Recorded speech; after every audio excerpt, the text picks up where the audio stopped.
bit about some of these things, announcements. So I finished grading all of the true crime papers that were submitted, and I did give every single one of you comments. Getting to the comments a little bit tricky though, because you have to go into the Turnitin system and click the review button. Basically, it will tell you, like some of you were telling me, it does say like no comments from the instructor, but I have made comments on every single paper. And so I do want you to go in and look at them, especially because we have one more kind of paper like this one coming up towards the end of the semester. And so a lot of you, like the things that you lost points for can be corrected for the next one. Right. These reading responses to some of these discussion board posts are not at the same, they're not the same kind of work that you do in the true crime papers. So some of those things don't matter for that part, but they'll matter for before the last paper. And if you have trouble viewing those comments, what we can do is you can send me an email. That way I make sure that I don't forget. Just ask me for the comments, and it's very easy for me to download your paper with my comments and attach it to an email. So please don't hesitate to do that, because everybody did get comments. The most common reason why people, got C's and B's was lack of a clear thesis. And if large chunks of the paper ended up being summaries of what happened in the crime, then that would have been the main reason for losing points, and me not seeing enough of your analysis basically through key parts of the paper. Ideally, I wanted almost, I was okay with you having one paragraph just summarizing what happened, but other than that, I wanted to hear your voice, your analysis of what was going on.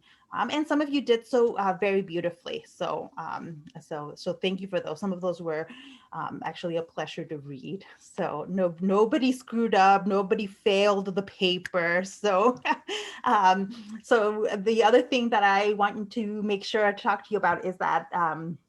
If you're worried about grades, feel free to come talk to me at office hours. I have office hours 3 to 4 on Wednesday and Thursday.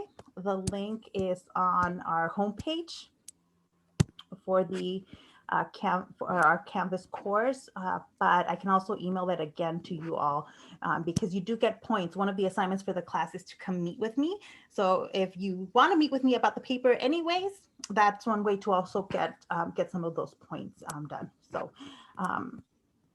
So yeah, come talk to me about those if we need to talk. But not everybody knows that on Canvas, when you go into your grades tab, that you have a what if section where you can play with your grades and see, okay, I already got this grade in this assignment. What do I need to get in the rest of the assignments in this class in order to get, whatever grade you want? You can go in and play with that. You're not changing the grades or anything. It just lets you kind of play with, what if I fail the last paper? You know, what do I need to get in every single reading response and discussion board post in order to still pass the class? That kind of thing. It allows you to do that. So if you didn't know that and you haven't been doing it, make sure you do. This week, we have just the discussion board post, and the discussion board post revolves all around the reading for this week, right? And we'll talk about every single one of these questions on Wednesday, because I do want to make sure and go through that with you, because the reading is not easy, right? It's a journal article, an academic journal article called "A Question of Silence: The Rape of German Women by Occupation Soldiers." So this week we will be talking about rape in wartime, and how we analyze the role, how we can analyze that from a historical point of view. This in particular, though, it doesn't get super graphic, but there are parts in here that I want to warn you all before you go into it, that there are parts that might be too difficult to handle, right? Statistically speaking, there's a high likelihood that people in the class have experienced sexual assault. And if it is a trigger, I don't want you reading it, right? So this is something that is very easy for me to just tell you, just step out, Opt out of it. Don't read it. You don't have to explain anything to me. Just don't read it. The first section of the article has more to do with like a film that was made of the on this scenario. It's analyzing that you don't need most of that film stuff for it. What is more important to us is what comes after her discussion of the film, where she's talking about how we know the evidence we have of a lot of these rapes, which the evidence comes from abortion petitions. Right? So you want to pay attention to what's going on with the abortion petitions at the end of the war and what they tell us about the experience of German women in Germany at the end of the war, right? And why it's so difficult to get these kinds of stories, right? Talking about sexual assault is not easy. We rarely get sources where people tell us about their experience. And Tina Grossman, so the historian that wrote this article, goes into why it's so difficult in general, but also why it's so difficult to talk about these stories in the case of Germans, right? In the case of German women, right? There is a very particular circumstances at the end of the war for Germany. So some of it has to do with being occupied, etc. And we'll talk about that in class. But again, if anybody, if you need to opt out, you just opt out. You just don't read that article, and that is fine. You don't need to tell me anything about that. But if anybody does want to talk, feel free to message me or come to office hours as well. So the topics we'll be talking about this week will be difficult in that way because we will also be talking about the rape of Chinese women by Japanese soldiers. But I also want to kind of finish the discussion about the Holocaust by talking about the experience. Right? So I want to start off talking about the experience um, of being Jewish in Europe during this time period, being in a concentration camp, being in the ghettos. And my main argument here will be that gender did matter in terms of analyzing the experience. People were targeted not because of their gender.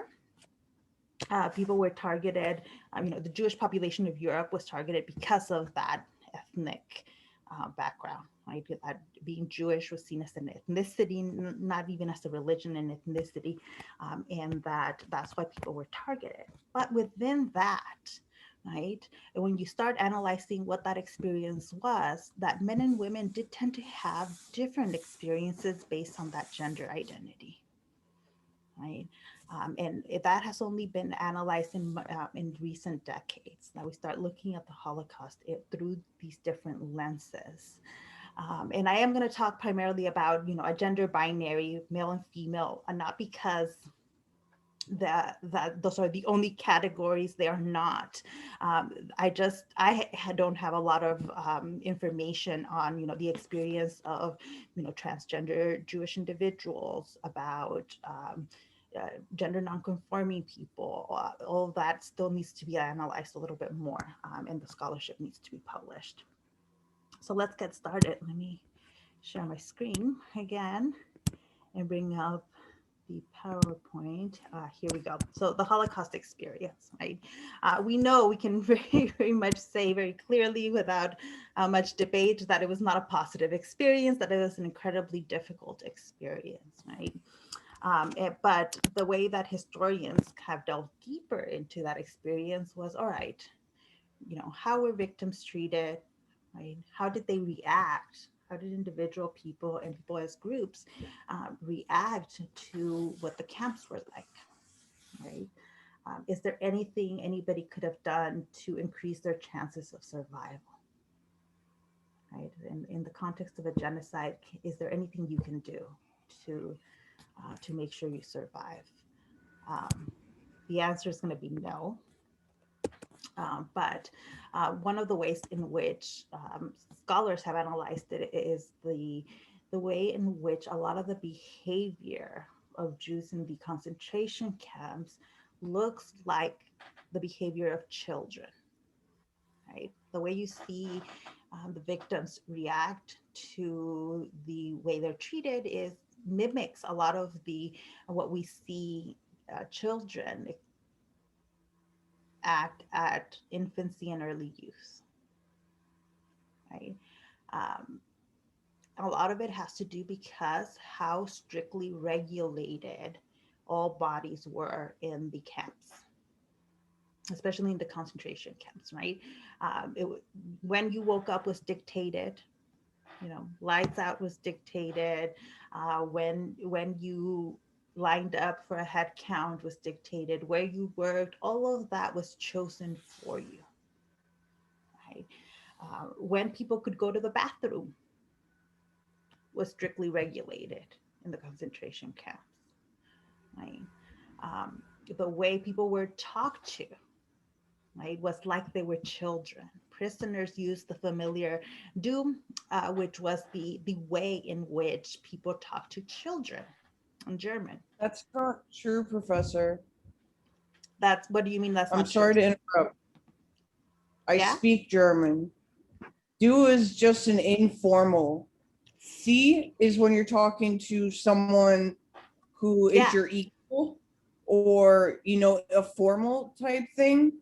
But du is just like an informal sort of you. but that's what I meant, right? That informality is more likely for to be used with children than with somebody your own age with other adults. And the guards were making sure that they were not using any kind of formal social structures, the language that would have been used beforehand with the Jewish population was not those that formality went away immediately, right?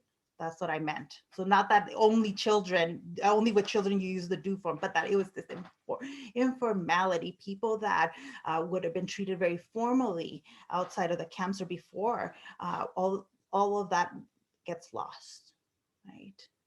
There's no sense of individuality in the camps, right? Um, and there was also no sense of like there being a future, right? We see it in the way that survivors talk about their experience in the camps, and some of the accounts. Some people managed to keep journals and this kind of thing during the experience, and there's just is no thought of what's going to happen tomorrow. Right? Everything was lived in the present, in the moment. Right? That was the most common way in which the camps were experienced. Right? Because you've got to make sure you're living moment to moment. Right? Not you, so there's no expectation of any future. Right? Another way in which a lot of survivors talk about, the experience was, that everything was pointless. In the work camps, there were sometimes tasks that needed to be performed, but most of the time, or a lot of the time, people would be asked to just perform silly tasks, dig a ditch, then fill it up, then dig it out again, or move rocks from one place to the other. And it didn't have any real purpose. It was just like busy, stupid work to make sure people were working, right? It kind of like working people to death. And that had an effect on the people going through it. A lot of survivors talk about that kind of thing. They noticed like there's no sense of purpose to a lot of these tasks. A lot of them also talk about that moment, that how they survived, right? Because this is the majority of the accounts we have are of people who survived, and a lot of survivors have that moment where they think, this is why I survived. Somebody did this, I did that, something got them through, right? And that is something constant in a lot of these stories.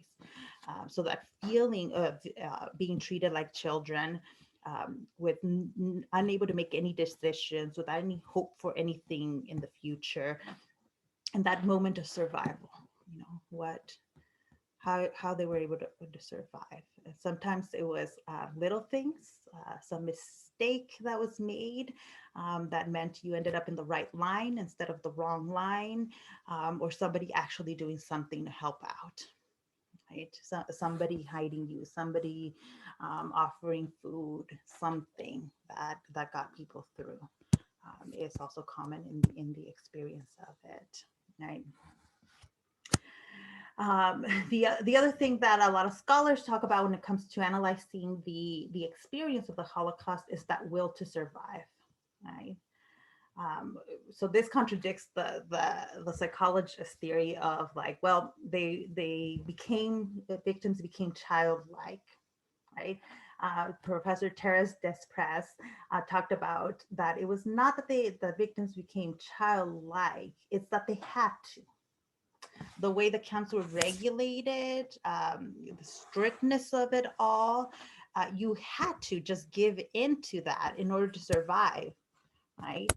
If you focus too much on the demoralizing aspect of everyday life in a camp, your ability to think of survival just went away. And that had an incredible psychological effect, so that in order to survive you almost had to like shut down, protect your psyche, and just be childlike, right? um, and that also, this kind of way of analyzing the experience also helps explain why some prisoners, right, some of the victims ended up actually helping to victimize other people. Right? So the guards were in charge, right? The SS were in charge. But within that, they would sometimes give certain positions um, to the victims that may put them in control over other victims. Right? They might have access to more food by doing that. Sometimes it was in the operation of even the gas chambers. So you had, other Jewish individuals, other victims operating parts of the camp, right? Helping to file people into the gas chambers, helping to give orders, helping to do the counts, all of these things. And that when you think about that will to survive, it helps explain why they were able to do that. You know, because you did what you needed to do, basically. If that meant then helping the Nazis, then that's what you did. Right? There was also really specific ways in which people went out of their way to help each other out. Right? This not everybody experienced this, right? But there are survivors have stories of when they of starvation, and when a prisoner shared food, or when food was stolen to help people, when somebody was sick and they covered that up.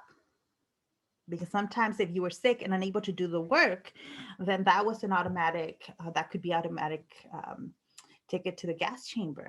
And so victims would help each other out, try to hide some of these things, hide pregnancies, things like that, that would automatically mean death.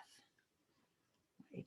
So that people did help each other out, although really most of the behavior that you see in the camps from the victims was just kind of every person for themselves, because that's the situation that had been created, right? Helping somebody else did not benefit anyone, and it actually was extremely detrimental to help anybody else in the camps. And there were very limited ways in which you could help someone, right? Like, for example, the food stuff. People got such minimal food in the camps that, giving someone even a portion of what you had would mean that you would hurt. Everyone was starving and you got so little that giving away anything you had was very difficult. Just very difficult. What that means, what scholars have decided, that means there was no moral or social order in the camps, right? Morality did not exist in the camps, right? And this is important too, because a lot of times we try to romanticize being a victim of the Holocaust somehow, and that there are reasons why that it was legitimate, for victims to behave badly. There were people in the camps who were victims and were also assholes, who were jerks, who didn't help out, who actually were responsible for helping get other people killed. That that existed, right? That existed. That, though, is a little bit harder to see in a lot of the memoirs, right? There's a tradition of Holocaust memoirs, and because that they've existed for a long time now, there are certain things that an audience expects when they pick up a Holocaust memoir, right? What do y'all expect? Like, we can talk about this specifically because a lot of you, even if you haven't gone out looking for a Holocaust memoir, you have found them or you've been assigned them, right? What are some of the things that you would expect if you were to be assigned a Holocaust memoir that you would get in the story? I feel like kind of like I think it's the movie Schindler's List where you kind of expect I don't know if it was that one, but you kind of expect like to hear someone's like story of like pain and suffering, or like maybe at the end something good happens, like they escape, like, or at the end they die. But usually between like that realm. But like, and then like you said, there probably are scenarios where people were actually like really bad, and they were victims themselves, but they weren't like quote unquote like good victims, right? Yeah, Yeah. yeah, and people really like we're not. You get a whole range of behaviors, and that's something actually really interesting that you bring up. We expect pain and suffering, right? And there's nothing like just inherently wrong in that because we're picking up if you're picking up a memoir of the Holocaust, then you know that that will be there. But some people have criticized how weird it is that we like go out looking for that it's become an expectation, and that like, oh, I'm gonna pick up this or I'm gonna watch a Holocaust movie because I'm gonna cry. And Yeah. I think it's the same thing with like war movies too, where you want to see like, I don't know, like someone like kill like 100 Nazis, but like when like war, like the actual like battlefield is kind of like the movie Platoon, right? Mhm. Where there's like most people are kind of don't want to be there, and they're kind of like bad people. Yeah. Right? No, yeah. And just to answer Caleb, yeah, I think we can definitely that's how we can say that they did things in order to survive, Caleb. Yeah. So let me ask you something because so many of us, if you grew up in Southern California, one of the field trips during the Holocaust unit at school is visiting the Museum of Tolerance, right? Give me a thumbs up if you've been to the Museum of Tolerance. I'm like, usually I expect more thumbs up. Well, thumbs up. Okay, I'm like, if you didn't grow up in Southern California, then that was probably not the experience, but you might have been to a Holocaust museum or something like that. Some of you have never been there. Okay, well, then let those of us that have been can talk a little bit about it. When you start the tour, and it's a very powerful experience to go in there, but there are some ways in which survivors have criticized like the business and the emotional journey that museums like to take us on. You get assigned a person at the beginning of the tour, right? And as you go through the Museum of Tolerance, there are different like computer areas where you can go and check in on your person. Where was your person? Where were they from? Were they from Germany? Were they from Poland? From different places? What was their family life like? What camp did they end up in, etc.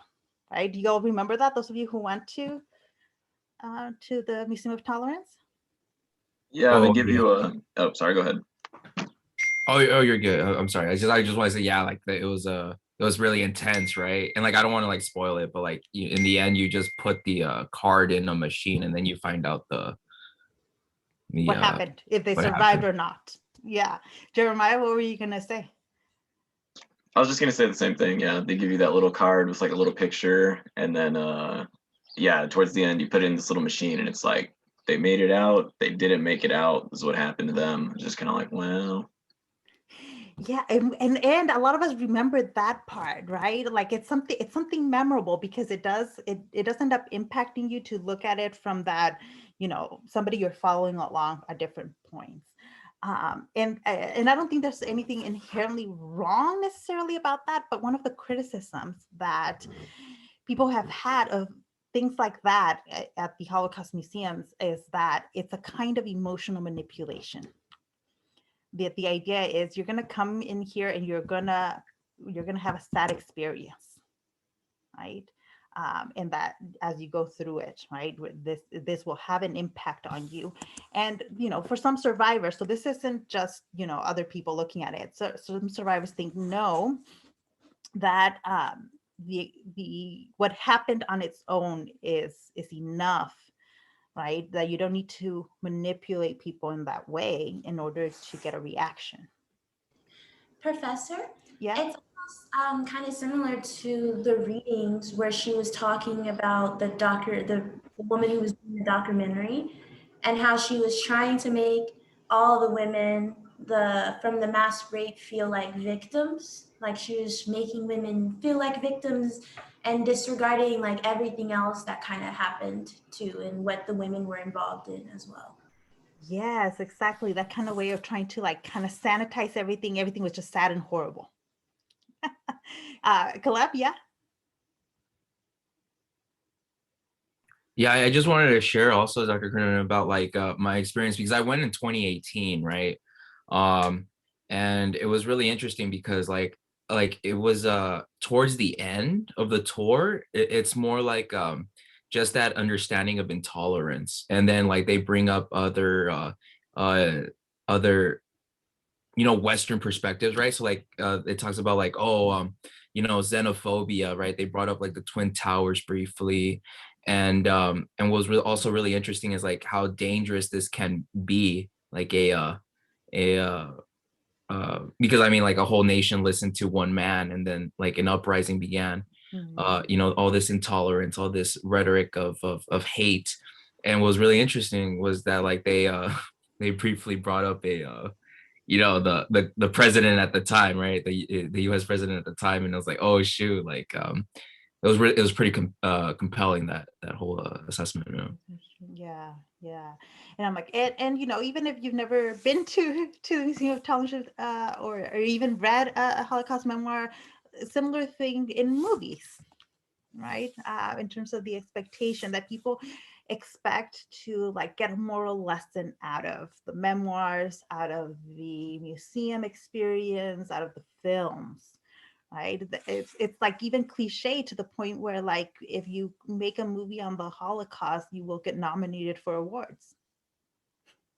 I went to the Holocaust Museum in Germany, in Berlin, and also a POW camp that wasn't a concentration camp, but one where they put like POWs. What stuck out to me the most was, well, not the thing that stuck out to me most, but in order to enter the Holocaust Museum in Germany, you have to go through like metal detectors and like airport level security. Yeah. And they'll talk to you. It's not necessarily the same as the Museum of Tolerance, where they have the the card where it shows you whether they live or died. It just has a lot of like you see Anne Frank's diary, you see a lot of like evidence of stuff that happened. And they have a monument in Berlin where to the Holocaust, where it's these black like pillars, and as you go deeper into it, the pillars get bigger and bigger. And I remember I was there, I got lost in them. It sort of freaked me out. And then at the POW camp that I went to, we went through it, and they had this thing in the basement where it was like a padded cell, like isolation chamber. And I remember going in there and there were claw marks everywhere. Like people like desperately clawing and trying to find a way out because of that desperation. Yeah. And yeah, that's what I saw when I was a Yeah. foreign exchange student in Germany. We'll get back to that because when we talk about how we remember some of these things, how we memorialize it. But yeah, absolutely. I think the impactfulness of all of these things is something that we look for in the experience. And it does happen. It naturally happens there. Let me talk about a little bit more about gender then, because everything I've been talking about so far has just been in general, right? The experience of the victims in general, the victims as Jewish primarily. But one thing where it was a gender difference was the experience of motherhood throughout the whole period of the Nazi regime, because it really begins as early as 1941, when Jews are prohibited from marrying and having children with Aryan Germans, right? So the Jewish reproduction is tightly regulated, right, in Nazi Germany. In the ghettos, pregnancies had to be terminated. Abortions were mandatory for German women.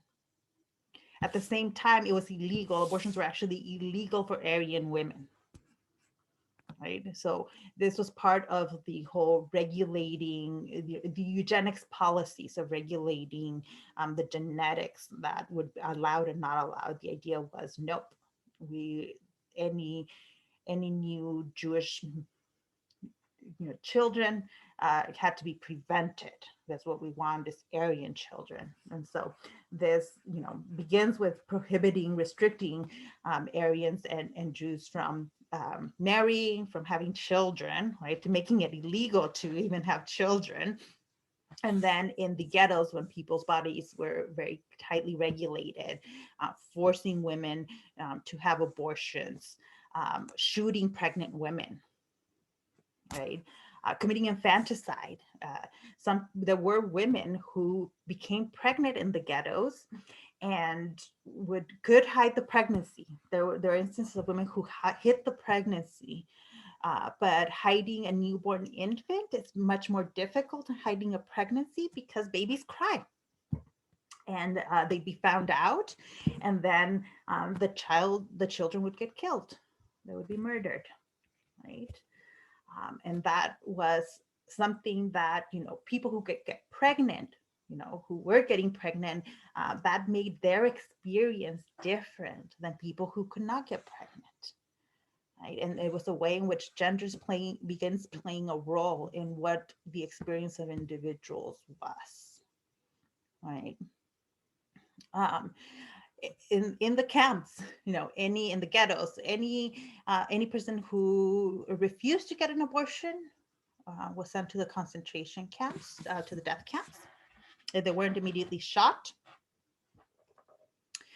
they, ensuring that they would die. Then arrival at the camps. This is another one where gender becomes important, because the trains brought people into the camps. They were all packed into the train cars with no room. Then you'd arrive at the camps, and then they would divide the men and the women. So the men all go to one side and the women will go to the other side. Well, what do you do with children? Typically, the children would go with their mothers. The idea was, well, moms are the ones who handle the children. So as people are dividing themselves up and following the instructions, so all the men are going over here, and the women and the children go to the other side, right? If a woman came into the camp carrying a baby, right, carrying an infant, or a child that was too young to work, right, a child that needed to be carried, she would be chosen to go straight into the gas chambers. So having a baby in your arms was a death sentence arriving at the camps. So sometimes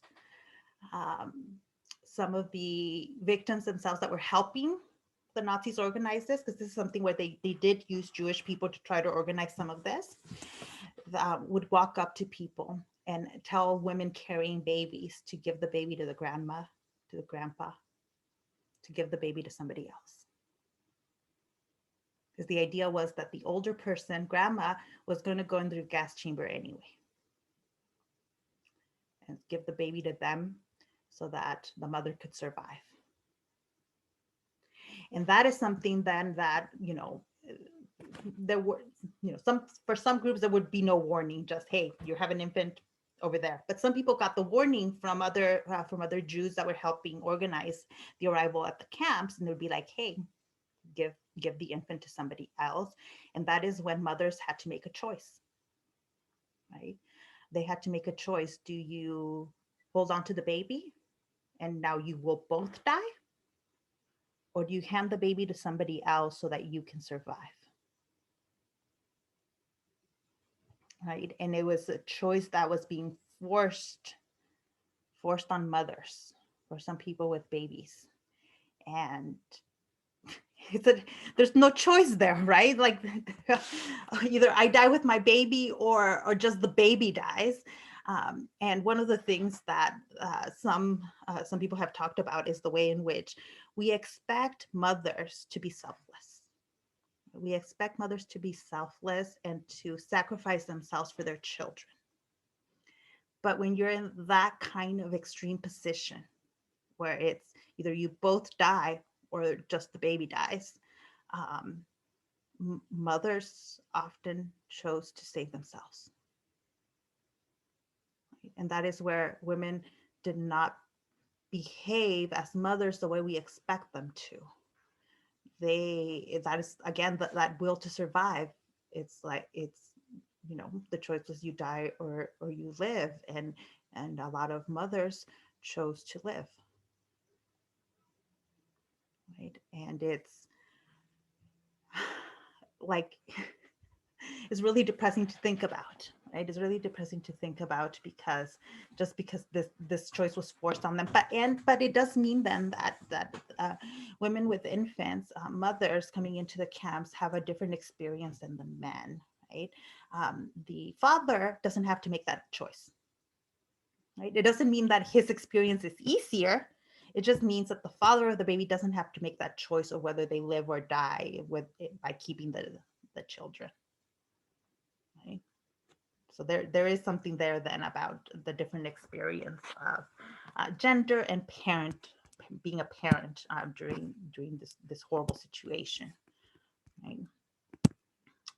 The other issue that has begun to be studied in the context of the Holocaust is that of rape. We don't have a lot of information about how common rape and sexual assault were at the camps. There were certain camps where we know there were brothels. There were brothels where, at that point, anybody that's in that a brothel at the camp doesn't have a choice, right? Once you're in the camp, your body does not belong to you anymore. It belongs to the guards in charge. And they would be forcing Jewish women to act as prostitutes for the guards. But sometimes also, yeah. Sir, prostitute implies that they're being paid for their services. Yeah, and they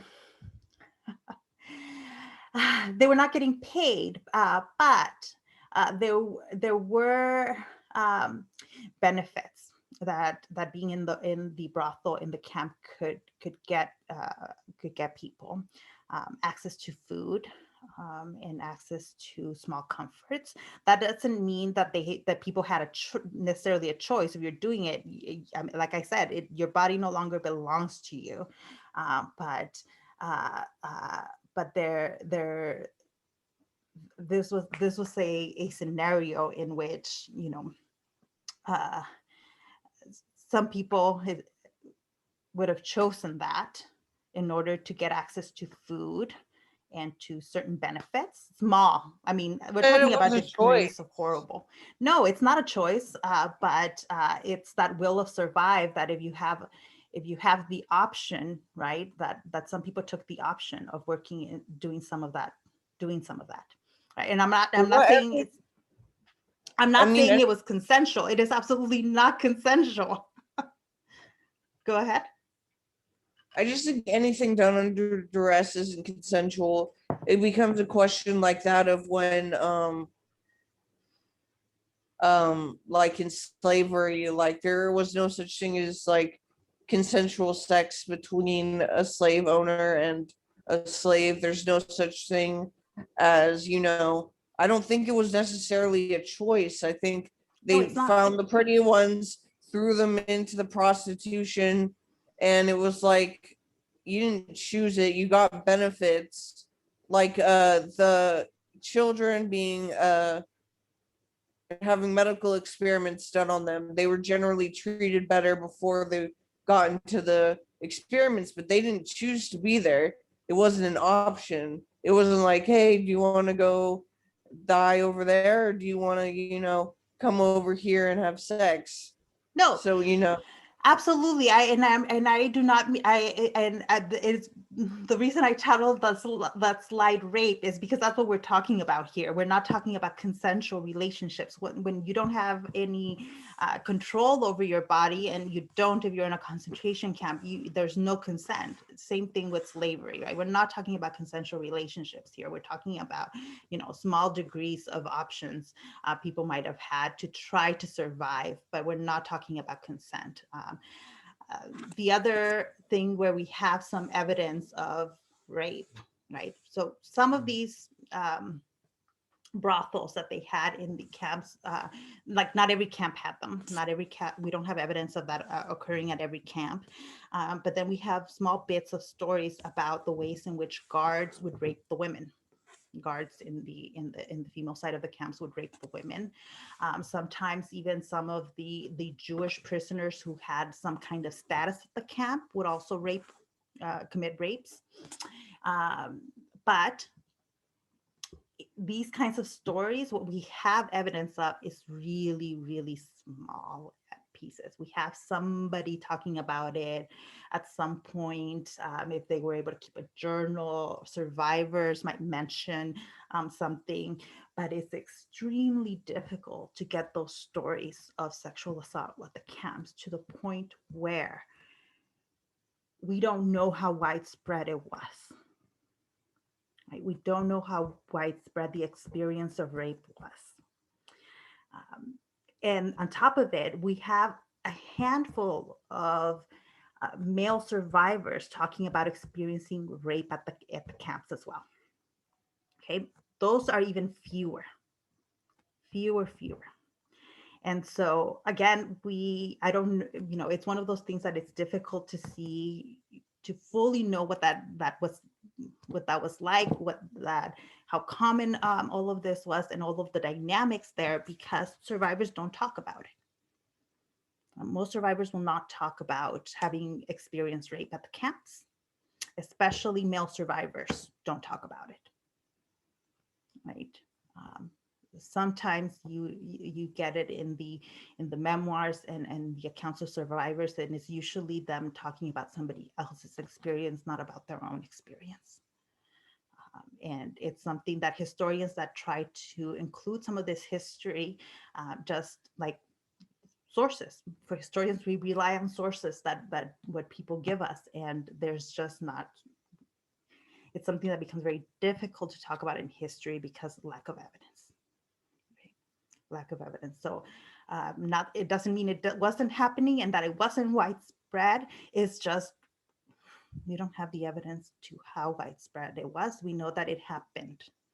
We do know that it happened, right? So, and I don't want to ignore that, because there are ways historians are working on trying to still discuss that aspect of that experience with the limited sources that we do have. Right. And then that brings me to then that I wanted to make sure and discuss sexual assault in a course about violence, because it is very prominent.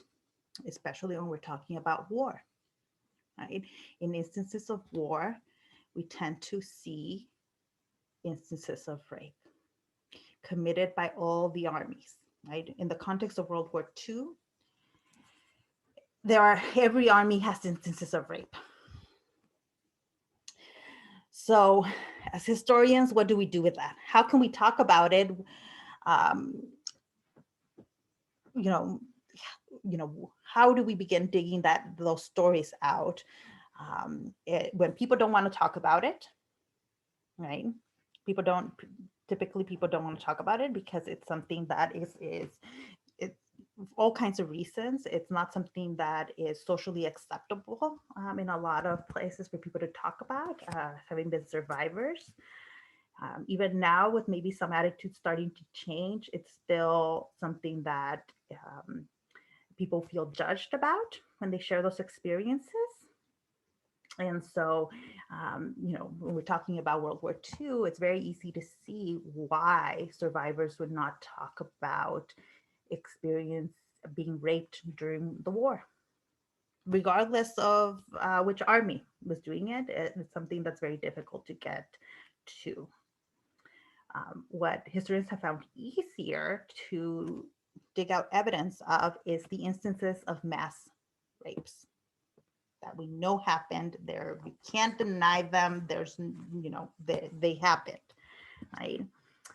So in World War II, the two instances of these mass rapes that I will talk about are the rapes in Nanking by the Japanese army, and then the rapes in the Eastern Front. So the rape of Soviet women by German soldiers and the rape of German women.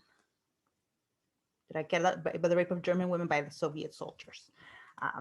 Those two instances of mass rape are related. So if anybody needs to log out when I start talking about those things, feel free. But in order to talk about what was happening in Nanking, we do have to understand more about the war in the Pacific, right? I've already talked a lot about the war in Europe, but we do need to understand the war in the Pacific and the dynamics of it, right?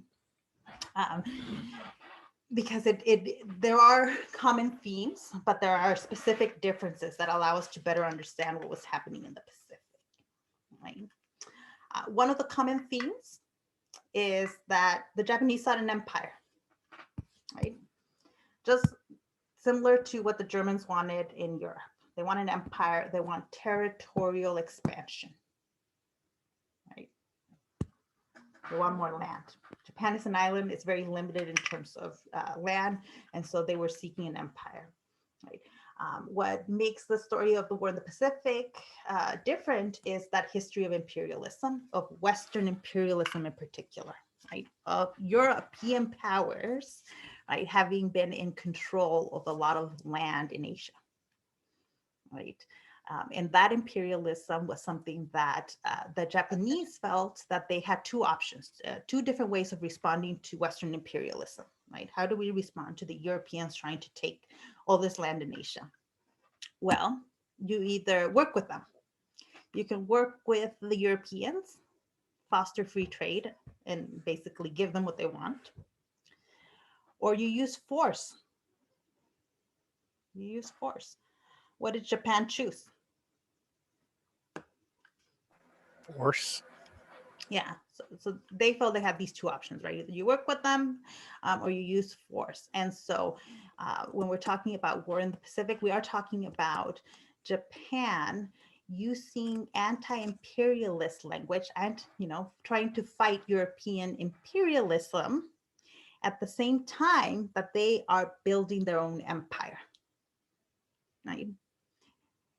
Does it appear contradictory in the surface? Yes, but it's not contradictory in the way they're thinking about it. How is it not contradictory to be fighting Western imperialism while you build your own empire? What's the logic there? You're fighting European imperialism while also securing your own imperialist ideas. It comes down to that. Yeah, they thought, hey, that Asia's a big place. There's a lot of opportunities, a lot of resources, and it's not the Europeans that should be exploiting that. It should be us. It should be us. And it was kind of basically learning to what the tactics of the Europeans and applying them to benefit Japan. Now, there was a racial element here. World War II, both in Europe and in the Pacific, can be understood as a war about territorial expansion and a war about race, right? Where racial ideologies are key, right? In Europe, the racial ideology of the Nazis is clear, right? Aryan supremacy. In Asia, from the Japanese perspective, they were the superior race in Asia. In the US, we tend to lump people from different regions in the world as one category, right? Those are the stereotypes in American imagination. But the reality in places is that there's a lot of ethnic or racial divisions all over the world. The Japanese saw themselves as racially superior to all other groups in Asia, right? And that informs a lot of their actions. Their actions move towards imperial expansion, right? This began before the official start to World War II. It's something that ends up being kind of absorbed into World War II, right? But they had begun by moving into Manchuria, right? Northern China, taking that territory, right? This was not the first move. There are things that are happening beforehand, but this was one of those clear moves of the Japanese are building an empire. This was a direct violation, right, of Manchuria, and then in 1937 they actually began the invasion of China itself, but a lot of it is made possible by the war in Europe as well, right? For example, when the Germans invade France, right, the Japanese see that as an opportunity to take over what was called French Indochina at the time, modern day Vietnam, right? The Germans have taken over France. That means that the French colonies are now kind of weak, right? France is having to spend energy over there, and that leaves Indochina open for Japanese invasion. And so they take advantage of that, right? Let me see. I'm seeing more comments in here. Churchill had a bit of a racist things to say. Oh yeah. We'll get to that. We'll get to racism towards the Japanese as well. But I also wanted to point out here, Japanese aggression comes with a lot of racialized ideas of Asia as well. And that's also how we explain the pact that Japan makes with Germany and Italy. It was a kind of alliance that was meant to help keep the US out of the war. If you're looking at the Pacific, Japan always knew that eventually it was going to have to go to war with the US, right? Germany could keep Europe occupied in Europe, right, in the European theater. But that left the U.S. as kind of a factor in what is the United States going to do. At this point, the U.S. didn't want to enter the war, or at least the American public didn't want to enter the war. And so yeah. Wasn't the U.S. policy before the war just to try to sell arms to both sides? Yes. So FDR knew that eventually the U.S. was would have to enter the war. And both FDR and other people within the government kind of wanted to, but they had no problem making profits by selling to all sides. Absolutely. And they were doing that. The American public, by and large, though, did not want another war, right? The memory of World War I was still very vivid in the U.S., and most Americans didn't want to have anything, didn't want to get involved in the war, right? This pact, though, is in escalation, right? And so in response to Japan forming this pact with Germany and Italy, the US freezes Japanese assets and imposes an embargo. The Japanese see that as an act of war. Why would the Japanese see that as an act of war? Does it hinder their war machine if they can't get the oil and other resources? Oil was the big one. Yeah, they couldn't get oil, and it meant that they, would not have the resources for the war or for their survival, and so they saw that as an act of war. Yeah. So to them, to the Japan, the U.S. here was basically firing first. Right, let me show you a map though of what we're talking about in terms of Japanese aggression. Let me move it because the map kind of does a better job of showing you how the Japanese are going to move along Asia to conquer more and more territory, right? So Korea is actually one of the first places that gets colonized. And there's still a lot of memory and all over Asia actually about Japanese colonialism, but they had already colonized Korea, then they had moved into Manchuria, and then into the rest of China. Right, had moved in. So some of the colors dictate just some of the progress that Japan is making in terms of their territorial expansion. And so, of course, they're going to be moving into Southeast Asia. And so eventually, right, the Japanese empire ends up being huge. This is not small chunks of land. These are huge chunks of land that Japan is able to successfully conquer, right? This is not an accident. These are acts of aggression. And because of the racial ideologies, how are these people that are getting colonized by Japan, how are they treated? Horribly. Yeah, right. When you see the conquered people as racially inferior, it means that the aggression will be harsher, that the colonialism is harsher. Yeah, we'll see that in Europe as well, but it's happening in the Pacific also. Yeah, let me go back to this. So what do the Japanese do from what they see as the first act of war by the US embargo? Pearl Harbor? I'm like this you should all know. Yep, that's what's coming up out in the chat. Pearl Harbor, right? Now, well, Japan saw war with the U.S. as inevitable, right? So that was part of what is motivating them in terms of the bombing of Pearl Harbor as well as the embargo, right? And so and the US also knew that eventually there would be war in the Pacific as well, not the American public necessarily, but government officials, because American interests were going to clash with Japan, right? Especially as Japan begins growing their empire, controlling more and more territory, their Japanese interests were going to clash with American interest in Asia, right? So both sides kind of knew that that a confrontation was coming, was inevitable, and Japan then sees, well, they've got to strike first. This could make the first military strike because the U.S. has already struck via the embargo, and so December 7th, 1941, Pearl Harbor is bombed, and in response, the U.S. declares war. Right, by December 11th. Hitler declares war on the US, and then the US declares war on Germany. And then so now we've got a two-front war for the US. The US has officially entered the war, but it has declared war both on Japan and on Germany, right?